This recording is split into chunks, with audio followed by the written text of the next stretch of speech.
ఒక న్యూరాలజీకి సంబంధించినటువంటి డాక్టర్ గారు ఓ వీడియో తీస్తూ కన్నీళ్ళు పెట్టుకున్నారు. దానికి కారణం ఏంటంటే, ఆయన చెప్పే విషయంలో రిఫైన్డ్ ఆయిల్స్, లేకపోతే షుగరు ఇలాంటివి వాడొద్దు.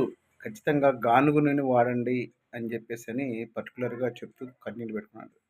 దీనికి కారణం ఏందంటే, అతను చేసినటువంటి 26 సంవత్సరాల సర్వీస్‌లో 30 సంవత్సరాల లోపు వారికే హార్ట్ అటాక్స్, క్యాన్సర్ రావటానికి మెయిన్ రీజన్ రిఫైన్డ్ ఆయిల్స్ అని చెప్పున్నారు.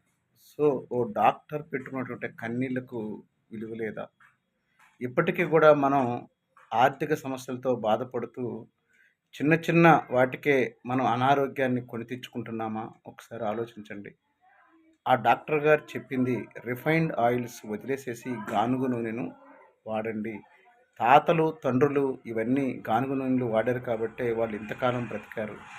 మనం కలుషితమైనటువంటివి రిఫైన్డ్ ఆయిల్స్ ఇలాంటివి వాడటం వల్లే 30 సంవత్సరాలకే చాలా చిన్న వయసులోనే అనారోగ్యాన్ని కొని తెచ్చుకొని హార్ట్ అటాక్ బారిన, క్యాన్సర్ బారిన పడుతున్నాం. సో, నేను ఇచ్చే సలహా ఏంటంటే, డాక్టర్ గారి కన్నీళ్లకు విలువ కట్టండి. వారు చెప్పినది రిఫైన్డ్ ఆయిల్స్ వదిలేసేసి గానుగ నూనెలు వాడండి. ఓకేనా ఫ్రెండ్స్?